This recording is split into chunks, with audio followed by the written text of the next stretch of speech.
Hi guys, நம்ம இன்றைக்கி இந்த வீடியோவில் இந்த கொஷினை நம்ம இன்றைக்கி சால்வ் பண்ணலாம். ஸோ இந்த கொஷினில் என்ன கொடுத்துருக்காங்கன்னா, given and array of nums அப்படின்னு ஒரு அரே கொடுத்துருக்காங்க. அதுக்குள்ளே பாசிட்டிவ் இன்டீஜர்ஸ் இருக்குது. Size of array n number of size. ஓகேவா? Find all distinct digits present in nums. அந்த அரேக்குள்ளே இருக்க டூப்ளிகேட் ஆகாமல் யூனிக்காக இருக்க நம்பர்ஸை மட்டும் நம்மளை ஃபைண்ட் பண்ண சொல்லியிருக்காங்க. இவங்களே 2 டெஸ்ட் கேஸ் கொடுத்துருவாங்க.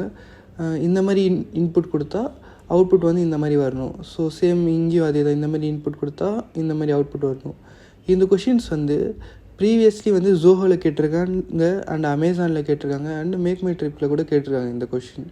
ஸோ இது ஒரு இம்பார்ட்டண்ட் கொஷின். ஸோ வாங்க நம்ம சால்வ் பண்ணலாம். ஸோ நம்ம இந்த அரே மட்டும் எடுத்துக்கலாம். கிவன் இன்புட்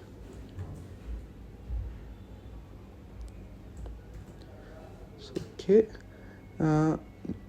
நெக்ஸ்ட் இவங்க என்ன கேட்டிருக்காங்கன்னா, யூனிக்கான வேல்யூஸ் மட்டும் பிரிண்ட் ஆகணும், டூப்ளிகேட் வேல்யூஸ் பிரிண்ட் ஆகக்கூடாது. ஸோ நான் அவுட்புட் கலெக்ஷனாக நான் செட் எடுத்துக்கிறேன்.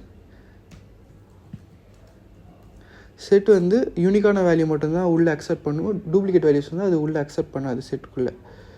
நெக்ஸ்ட் நான் இந்த ஒரு வேல்யூவும் நான் ஃபெச் பண்ணுறதுக்கு ஃபார் லூப் யூஸ் பண்ணிக்கிறேன். for I in nums. இப்போ இந்த ஒரு வேல்யூலேருந்து ஒரு கேரக்டர் தனித்தனியாக பிரித்து எடுக்கணும்னா ஃபார் லூப்புக்குள்ளே இன்னொரு ஃபார் லூப் நம்ம யூஸ் பண்ணி தான் ஆகணும். ஃபார் ஜே இன் ஐ. இப்போ நம்ம ஐ இன்டீஜராக இருக்குது. ஸோ அந்த இன்டீஜர்லேருந்து ஒரு கேரக்டரை நம்ம பிரித்து எடுக்க முடியாது.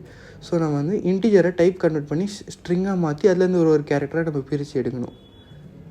String of I. ஓகே. இப்போ நம்மக்கிட்ட இந்த ஒரு கேரக்டரும் தனித்தனியாக இப்போது நமக்கு வரும். ஸோ இந்த வர ஒரு கேரக்டரும் நான் செட்டுக்குள்ளே ஆட் பண்ணுறேன். எஸ் டாட் ஆடுன்றது ஒரு செட் மெத்தட்.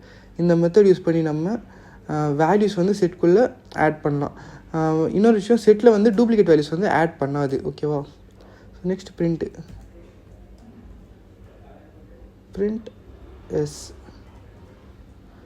ஸோ சேவ் பண்ணிவிட்டு நம்ம ரன் பண்ணலாம். இங்கே பாருங்கள், 1483. இங்கே பார்த்தீங்கன்னா அவுட்புட் பார்த்தீங்கன்னா 1348 இருக்குது. இங்கே இந்த நம்ம அவுட்புட்டில் பார்த்தீங்கன்னா 1483 அப்படின்னு இருக்குது. ஏன்னா செட்டில் ஸ்டோர் ஆகிறது எல்லாமே ரேண்டமாக தான் ஸ்டோர் ஆகும். ஸோ அது ஆர்டராக இருக்காது, அன்ஆர்டர்டு கலெக்ஷன். செட்டுன்றது ஒரு அன்ஆர்டர்டு கலெக்ஷன். ஸோ நம்ம இப்போ செட்டை சார்ட் பண்ணலாம். S equal to sorted S. So நான் எஸ்ஸை சார்ட் பண்ணி மறுபடியும் அது எஸ்கே நான் அசைன் பண்ணுறேன். ஸோ நம்ம பிரிண்ட் எடுத்துகிட்டு இங்கே கொடுக்கலாம். இப்போ எஸ் பார்த்திங்கன்னா சார்ட் ஆகிடுச்சு. செட் சார்ட் ஆகி லிஸ்ட்டாக நமக்கு அவுட்புட்டில் வருது. பிகாஸ் செட்டில் எல்லாமே அன்ஆர்டர்டு கலெக்ஷனாக தான் இருக்கும். ஸோ இது லிஸ்ட்டாக கன்வெர்ட் பண்ணிடுச்சு. இப்போது நம்மளோட அவுட்புட் பார்த்திங்கன்னா லிஸ்ட்டாக இருக்குது.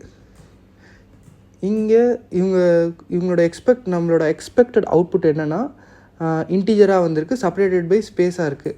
இங்கே நமக்கு பார்த்திங்கன்னா ஸ்ட்ரிங்காக இருக்குது அண்ட் செப்பரேட்டட் பை கமாவாக இருக்குது. ஸோ நம்ம இங்கே ஜாயின் ஃபங்க்ஷன்ஸ் யூஸ் பண்ணிக்கலாம். எஸ் ஈக்குவல் டு, ஸோ நமக்கு செப்பரேட்டட் பை ஸ்பேஸாக இருக்குது, ஸ்பேஸ் டாட் ஜாயின். ஸோ நமக்கு எந்த கலெக்ஷனை ஜாயின் பண்ணணும், எஸ்ன்ற அந்த லிஸ்ட்டு இப்போ லிஸ்ட்டாக இருக்குது. ஸோ எஸ்ன்ற அந்த லிஸ்ட்டை நம்ம இப்போ ஜாயின் பண்ணணும். ஓகேவா? நான் சேவ் பண்ணிவிட்டு 1348 இப்போ நம்ம செகண்ட் டெஸ்ட் கேஸ் இப்போது செக் பண்ணி பார்க்கலாம். ஸோ இந்த அரேவை எடுத்துகிட்டு நான் இப்போ இந்த அரே கொடுக்குறேன்.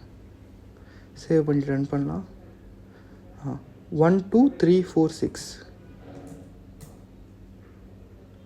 1 2 3 4 6. ஸோ அவுட்புட் கரெக்டாக வந்திருக்கு. ஸோ இந்த மாதிரி லாஜிக்கலாக ப்ராப்ளம் சால்விங் வீடியோஸ்லாம் நாங்கள் கண்டினியூஸாக போஸ்ட் பண்ண போகிறோம். ஸோ நம்ம வீடியோஸை ரெகுலராக பாருங்கள். உங்களுக்கு இன்டர்வியூ கிராக் பண்ணுறதுக்கு இது ரொம்ப யூஸ்ஃபுல்லாக இருக்கும். தேங்க்யூ.